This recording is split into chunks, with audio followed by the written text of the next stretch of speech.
நம்ம பார்க்க போகிற டாபிக் என்ன அப்படின்னா, ஒரு இன்டோர் யூனிட்டை எப்படி நார்மலாக கழட்டி வாஷ் பண்ணணும் அப்படின்றத பற்றி தான் பார்க்க போகிறோம். இப்போ பாருங்கள், இதுதான் நம்மளோட அந்த ஃப்ளார் நெட்டு. ரூமுக்கு வெளியில் இருக்கக்கூடிய அந்த இன்டோரையும் அவுட்டோரையும் ஜாயின் பண்ணக்கூடிய அந்த இடம்.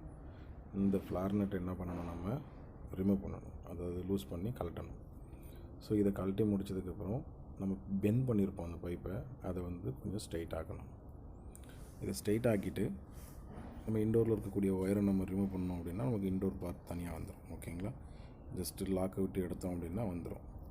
ஸோ அதுக்கப்புறம் நம்ம என்ன பண்ணுறோன்னா அந்த கவரை ரிமூவ் பண்ணுறோம். இப்போ இந்த டிஸ்பிளேவை ரிமூவ் பண்ணுறோம் பாருங்கள்.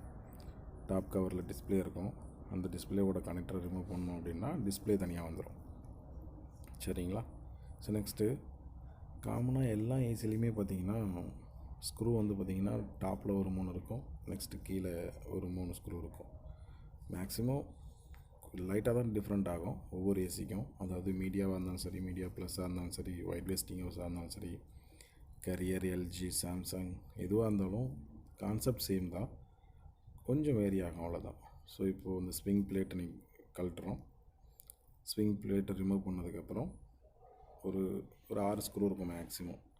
ஸோ அந்த ஸ்க்ரூவை என்ன பண்ணுறோம், நம்ம கரெக்டாக எக்ஸாக்டாக பார்த்து கழட்டணும்.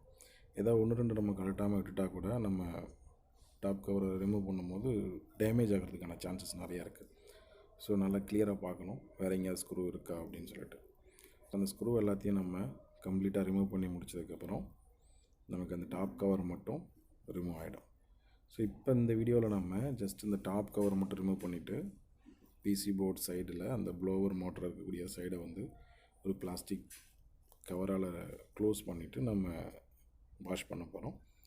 இதுக்கு அடுத்த வீடியோவில் கம்ப்ளீட்டாக ஒவ்வொரு பார்ட்ஸையும் ரிமூவ் பண்ணி அதை எப்படி நம்ம க்ளீன் பண்ணணும், மறுபடியும் அசெம்பிள் பண்ணணும் அப்படின்ற வீடியோவை கண்டிப்பாக பார்க்கலாம். சரிங்களா. இந்த பாருங்கள், இப்போ மேலே 3 ஸ்க்ரூ ரிமூவ் பண்ணோம். நெக்ஸ்ட் இப்போ கீழே இருக்கிற அந்த கிளிப்பை ஓப்பன் பண்ணி அந்த 3 ஸ்க்ரூவையும் ரிமூவ் பண்ணுறாங்க. ஸோ இந்த ஸ்க்ரூ எல்லாத்தையும் கம்ப்ளீட்டாக கழட்டி முடிச்சதுக்கப்புறம் நமக்கு பேக் சைடில் பார்த்திங்கன்னா ஒரு 3 லாக் இருக்கும். எல்லா இன்டோர் யூனிட்லேயுமே சேம் தான், கான்செப்ட் சேம் தான். ஸோ அந்த லாக்கை நம்ம எக்ஸாக்டாக ஓப்பன் பண்ணணும். அப்படி இல்லைன்னா அந்த லாக்கு டேமேஜ் ஆகிடும். ஒன்ஸ் டேமேஜ் ஆகிடுச்சுன்னா அதுக்கப்புறம் மறுபடியும் அந்த இடம் கரெக்டாக நமக்கு ஃபிக்ஸ் ஆகாது, அசெம்பிள் ஆகாது. அதனால் அந்த லாக்கை பொறுமையாக நம்ம என்ன பண்ணணும், ஓப்பன் பண்ணணும். ஸோ அந்த லாக்கை ஓப்பன் பண்ணிட்டோம் அப்படின்னா நமக்கு ஈஸியாக கவர் ரிமூவ் ஆகிடும். ஓகேங்களா. அதே மாதிரி இது பார்த்திங்கன்னா அடிக்கடி கழட்டணுன்ற அவசியம் இல்லை. ஜஸ்ட் ஒரு 3 மந்த்தோ இல்லை 6 மந்த்துக்கு ஒன்ஸ் நம்ம இன்டோரை கரெக்டி இந்த மாதிரி நம்ம க்ளீன் பண்ணாலே போதும்.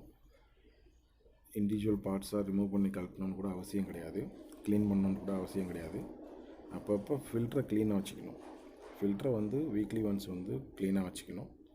ஓகேங்களா. ஃபில்டரை க்ளீனாக வச்சுக்கிட்டிங்கனாலே உங்களுக்கு டஸ்ட் அதிகமாக எவாபரேட்டிங் காயிலில் படியாது. ஃபில்டரை மட்டும் நம்ம க்ளீனாக வச்சுக்கிட்டோம் அப்படின்னா மோஸ்ட்லி இன்டோரில் ப்ராப்ளம் வராது. ஸோ இப்போ இந்த கவரை ரிமூவ் பண்ணியாச்சு பாருங்கள். இந்த கவரை ரிமூவ் பண்ணதுக்கப்புறம் நம்ம என்ன பண்ண போகிறோம், இந்த லெஃப்ட் சைடில் பிசி போர்டு இருக்கிற ஏரியா பிளாஸ்டிக்கால் கவர் பண்ண போகிறோம். அதேமாதிரி ப்ளோவரில் வாட்டர் அப்ளை பண்ணும்போது, வாட்டர் வாஷ் பண்ணும்போது ப்ளோவரை ஒன்ஸ் கையால் பிடிச்சிக்கிட்டு தான் நம்ம என்ன பண்ணணும், வாட்டர் அப்ளை பண்ணணும். காரணம் என்ன அப்படின்னா அது பேரிங் டைப்பில் இருக்காது, ஒரு பிளாஸ்டிக் புஷ் டைப்பில் தான் இருக்கும். ஒரு எண்டு மோட்டர்லேயும் இன்னும் 2 புஷ்லேயும் கனெக்ட் ஆகிருக்கு. ஸோ இப்போ நம்ம ஃபோர்ஸாக வாட்டர் அடிக்கும் போது அந்த புஷ் டேமேஜ் ஆகிறதுக்கான சான்சஸ் நிறையா இருக்குது. அதனால் நம்ம ஜஸ்ட்டு கையால் ஹோல்டு பண்ணிட்டு தான் நம்ம என்ன பண்ணணும், வாட்டர் அப்ளை பண்ணணும். அதே மாதிரி இந்த பைப் லைனில் டேப் அடிச்சிருக்கணும். அப்படி டேப் அடிக்காமல் விட்டோம் அப்படின்னா நம்ம வாட்டர் சர்வீஸ் பண்ணும்போது அந்த தண்ணி உள்ளார போகிறதுக்கான சான்சஸ் இருக்குது எவாபரேட்டிங் காயிலில். ஓகேங்களா. ஸோ இப்போ இதை நம்ம பிளாஸ்டிக் கவர் பண்ணுறோம்.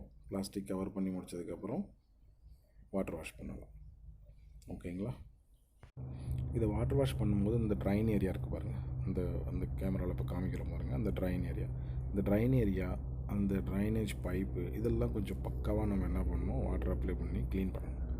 இதோ பாருங்கள், இப்போ க்ளீன் பண்ணுறாங்களா, அந்த பிசி போர்ட் சைடில் பிளாஸ்டிக் வச்சு கவர் பண்ணியாச்சு. கவர் பண்ணிவிட்டு நம்ம ரொம்ப ப்ரெஷர் தேவையில்லை, வாட்டர் ப்ரெஷர் நார்மலாக இருந்தால் போதும்.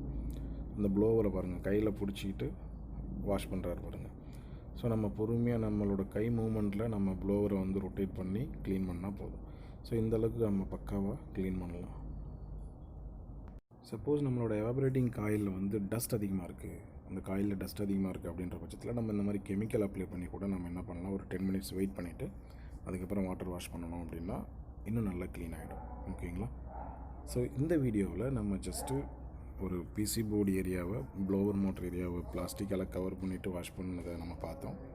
இதுக்கு அடுத்த வீடியோவில் நம்ம ஒரு இண்டோரை கம்ப்ளீட்டாக ஓப்பன் பண்ணி அதை இண்டிவிஜுவல் பார்ட்ஸாக எப்படி நம்ம வந்து க்ளீன் பண்ணணும், அதை எப்படி மறுபடியும் அசெம்பிள் பண்ணணும் அப்படின்றத நம்ம இனி வரக்கூடிய வீடியோக்களில் பார்க்கலாம்.